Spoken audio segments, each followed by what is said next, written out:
Where now for Harley Davidson? Let's get into it. Hello, welcome to RevelatorAlf. I hope you're well. If you like what I do here, don't forget to like and share the video, subscribe to the channel and hit the notifications bell for all future videos. So I've got the bins on. It's all getting very serious here. Now, where do Harley Davidson go now? We've had all the noise of the last couple of weeks about being woke and the CEO and everything like that. Who knows what the future is going to be for the company now?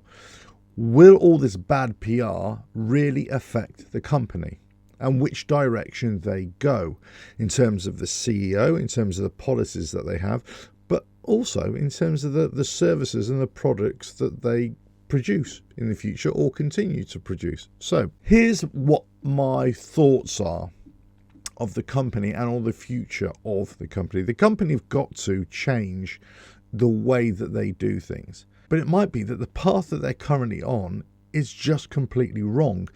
It's wrong for the traditionalists. It's wrong for the hardcore riders, let's say, of Harley Davidson, or the fans, I should say. And it's wrong for the next generation of biker coming in. Where is your core audience? Where is your core market? Well, if you alienate that core market, not in totality, but certainly in high enough numbers, then that's going to affect your bottom line. So the CEO and the board of directors, let's say, of Harley Davidson are taking this company in a certain direction. They're looking at high-value units, high-value items. They're looking for high-value customers who can afford these really expensive machines and expensive services and expensive parts. And they want to target that 40-plus-year-old person, individual who can afford all this. Well, the numbers of those are reducing. And the numbers of those who are willing to pay that kind of money to a company who they may feel is not really supplying them with a product that they really want, throw in all the noise of being woke and all that kind of stuff, then all of a sudden you might have a little issue here. Now, I've said for the longest time that Harley Davidson, in terms of the product diversity, there's just nothing there. It's too much in one way for a company to go forward, to move forward with the times, because I believe they have to change. But they can't ignore what your core customer base really wants. But you cannot ignore what the new customers want, and if you want to attract new riders as well. So they got a big problem here. They got a big problem in terms of PR. They got a big problem in terms of costs versus the global economy, which I've been harping on about for a long, long time now, which nobody seems to even factor these days. And you've got your competition who are addressing this very thing. And I've talked about the likes of KTM, Triumph, BMW, other manufacturers of note, who making smaller motorcycles, not in great numbers, but they have released smaller cc motorcycles in different markets and in European markets in the United States, and they're selling really well. So if you've got other manufacturers who seem to be bucking the trend in terms of the downturn in the global economy, who seem to be selling bikes, who seem to be continuing those sales, all that sales growth, and certain companies are growing in sales numbers, and they've got pretty decent PR as well, then also you factor that in with the massive PR issue that's going on with Harley Davidson now, and throw on top of that dwindling sales over the last sort of 3 or 4 years, then all of a sudden you've got a bit of a problem. CEOs and board of directors, who are they ultimately answerable to? Well, it's the shareholders, right? We all know that. Especially in a company like Harley Davidson, it's the shareholders who they would say really counts. But the problem is the shareholders are only going to be receptive to a new direction as long as profits keep on coming in and as long as continued growth is occurring.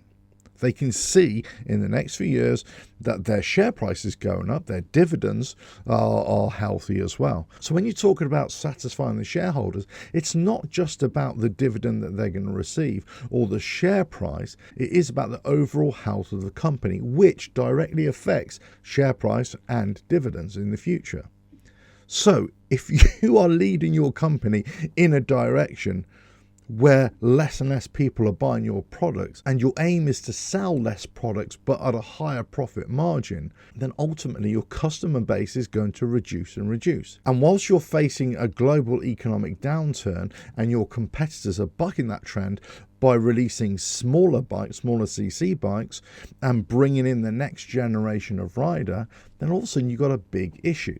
So what can happen now in the future? Where do they go? Well, for many, the CEO and the whole board need to be moved out of Harley Davidson. They need to go. How that happens, what the mechanism will be, who knows? But in terms of the shareholders, for the here and now, they might be satisfied. But the next year or so, depending on where the dust settles over this whole fiasco, then all of a sudden we might hear a different tune from them as well. Will the CEO have to move on? I wouldn't be surprised. I wouldn't be surprised if there's big changes at Harley Davidson. I also wouldn't be surprised if the sales numbers dramatically reduce over the whole globe, but also the overall profit dramatically reduce as well. This is not to say that this will happen.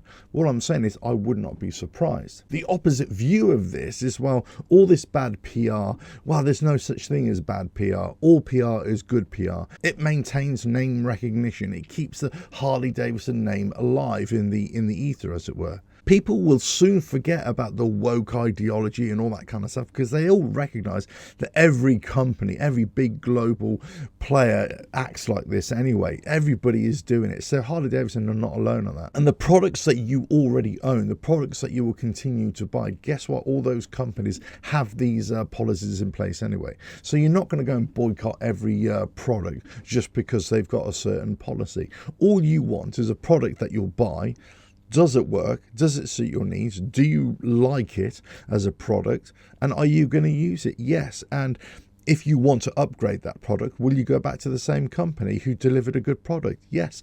That's essentially what you're interested in. And this should be the wake-up call for all companies out there to say, we just want you to deliver good products. We don't want all this nonsense, all this noise.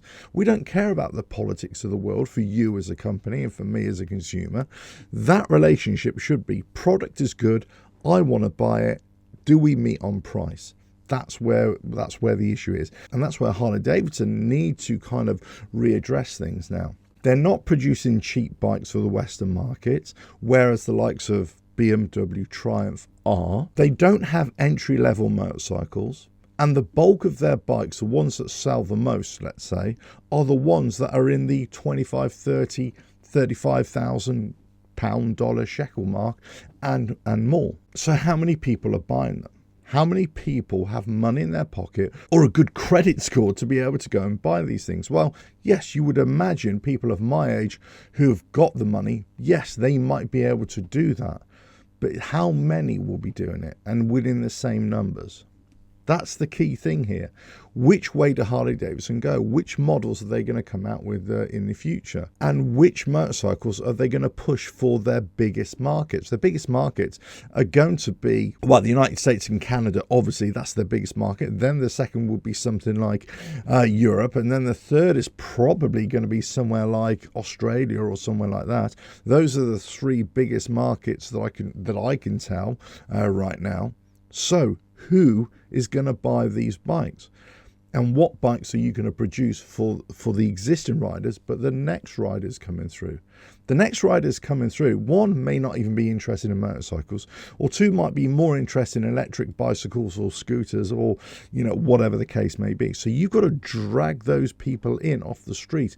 Those people who were kind of sitting on the fence have already gone to Triumph, who've already gone to BMW, who've already gone to KTM or any other manufacturer that is producing 400 or 500cc bikes. Honda, for example, they've already gone there. And you've got to capture those for the next generation.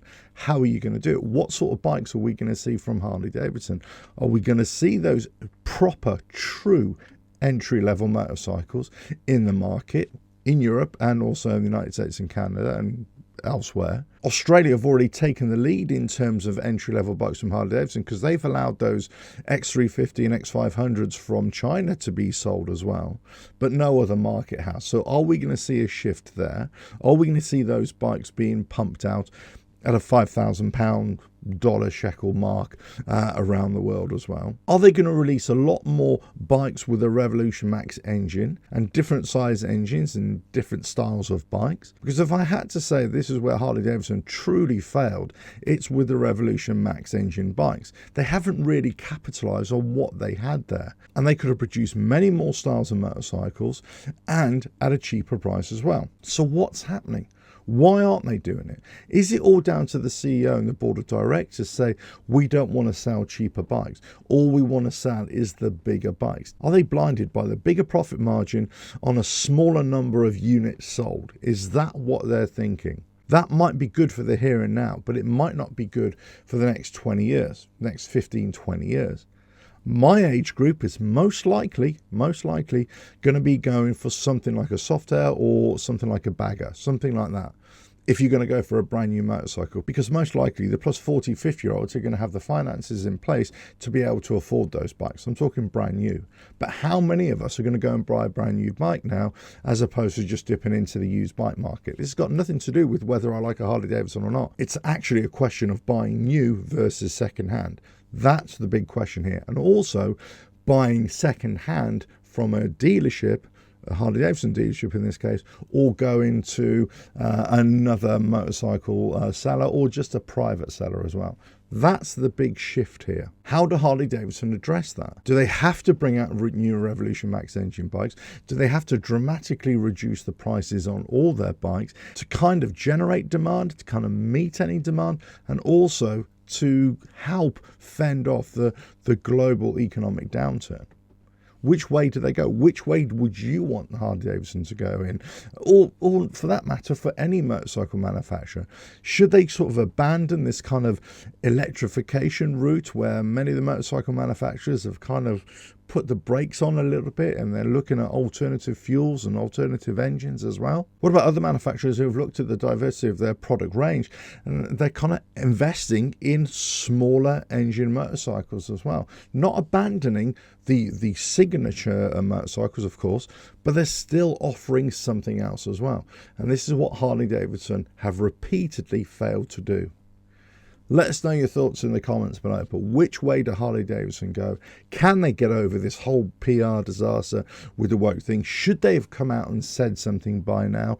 And can you see a big change at the top to change the direction, to steer Harley Davidson in a new direction? Let us know your thoughts in the comments below. If you like what I do here, don't forget to like and share the video, subscribe to the channel, and hit the notifications bell for all future videos. And I will catch you again on another video coming very soon. Bye now.